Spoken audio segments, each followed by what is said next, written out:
Una de las mayores instituciones reguladas por el Estado son las cárceles, cuya finalidad se reduce en separar al convicto de la criminalidad, proteger a la sociedad de los elementos peligrosos, disuadir a quienes pretenden cometer actos contrarios a la ley y reeducar al detenido para su reinserción en la sociedad. Pero, ¿realmente cumplen con esas funciones? ¿Es un sistema que garantiza la disminución de la criminalidad en una población? Realmente no. Hasta cierto punto es un sistema fallido que propicia el aumento de la criminalidad. Es una fábrica de delincuencia donde no tiene las condiciones necesarias para poder favorecer una nueva reinserción social. Para poder entender mucho mejor el tema es necesario hacer una pequeña genealogía de la cárcel. En un inicio existían calabozos en donde las personas esperaban a que llegara su sentencia, que estaba siempre relacionada a un castigo corporal para hacer valer y sentir el poder del rey y de Dios. Los castigos eran supliciantes y buscaban infligir miedo para establecer un orden social. Pero llegó un momento en el que se compadecía a los acusados y se veía con infamia a los verdugos. Nació una necesidad de deshumanizar a los culpables. El suplicio era condenar un individuo que se desmembraba delante de toda la gente, que se pasaba 6 u 8 horas muriéndose. La racionalidad para el soberano era demostrar que no era castigar al individuo, sino vengarse de él, porque la persona acusada había confrontado las leyes del soberano. Entonces el sufrimiento se hacía público. Sin embargo, eso no funcionaba, porque generaba más violencia. Era un espectáculo. La gente que pensaba decía: «Hey, vamos a la plaza pública a ver el suplicio». Es la misma gente que se dice querer ver una película actualmente. Bajo ciertas circunstancias se pone fin a esta práctica para la creación de la cárcel. Ahora ya no se castigará el cuerpo, sino el alma. Ante esto se podría pensar que las medidas eran mucho más humanistas, pero realmente no era así, ya que el objetivo carecía de humanismo. El Estado analizaba que había un cuerpo útil, lo ponía en la cárcel y hacía que trabajara para él. No es una visión humanista la que creó las cárceles, es una visión económica en la cual el ser humano está convertido en una propiedad del Estado. ¿Por qué acabar con una vida cuando el Estado podía apropiarse de esta y obligarlo a realizar actos que fueran útiles para el mismo Estado? La cárcel, en vez de facilitar la reinserción social del delincuente, lo que hace de manera paradójica es convertirse en una terrible fábrica de delincuencia. Es por ello que surgen cuestiones como si es que la cárcel logra responder a la intención con la cual fue hecha, es decir, tratar al individuo de manera adecuada para que después la cárcel pueda facilitar su reinserción social. Michel Foucault, filósofo, historiador de las ideas, psicólogo y teórico social francés, en su libro Vigilar y castigar, responde a esta cuestión. Cuando ponemos en una cárcel a un tipo que robó un pollo al lado de un tipo que mató a personas, y como es en un estado dentro de otro estado donde ya no hay control, no se respeta al individuo como un sujeto de derecho. El tipo que robaba pollo al salir de la cárcel se convertirá en un tipo que va a matar. Suena muy extremista, pero es real.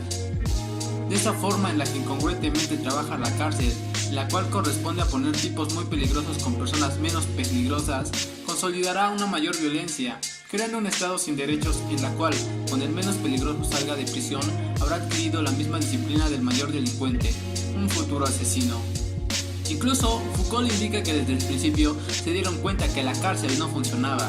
En 1815 en Francia se muestra que la cárcel, en vez de bajar la tasa de criminalidad, lo que hace es aumentar la tasa de reincidencia de los individuos.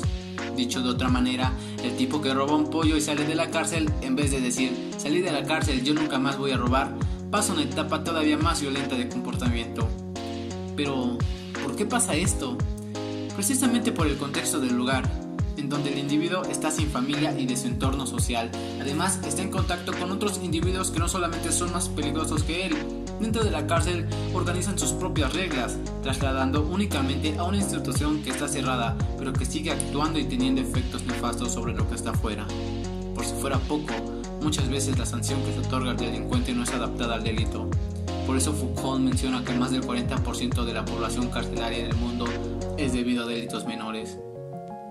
El impacto de esta institución llamada cárcel trascendió a puntos arquitectónicos, donde se llegó a crear obras como el panóptico, un tipo de arquitectura carcelaria cuyo objetivo era permitir a su guardián, guarnecido en una torre central, observar a todos los prisioneros recluidos en celdas individuales alrededor de la torre, sin que estos puedan saber si son observados, teniendo como fin el inducir en el detenido un estado consciente y permanente de visibilidad que garantizaría que el prisionero no pueda saber cuándo se le vigila y cuándo no.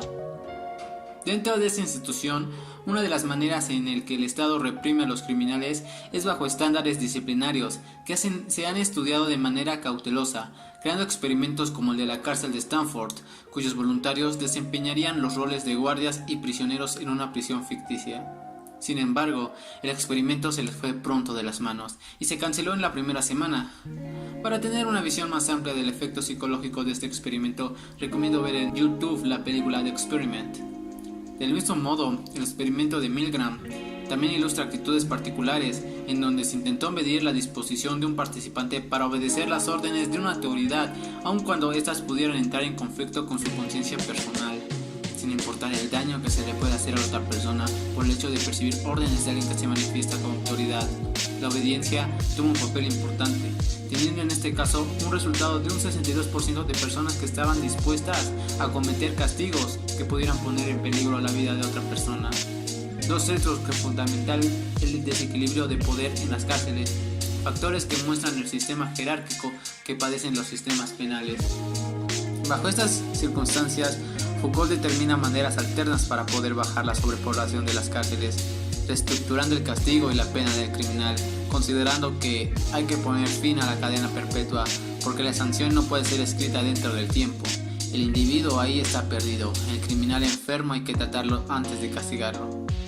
También infiere que no todos los delitos merecen que el individuo vaya a la cárcel, por lo tanto, la sociedad, la conciencia colectiva, debe preocuparse por su penalidad, reflexionar sobre el castigo, darse cuenta de la realidad de la cárcel implica acciones del ciudadano y acciones públicas.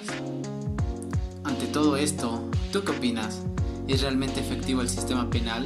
Se tendría que analizar más a fondo la manera en la que se puede bajar los índices de criminalidad sin necesidad de poner personas pocas peligrosas con gente aún más peligrosa. ¿El castigo tendría que cambiar?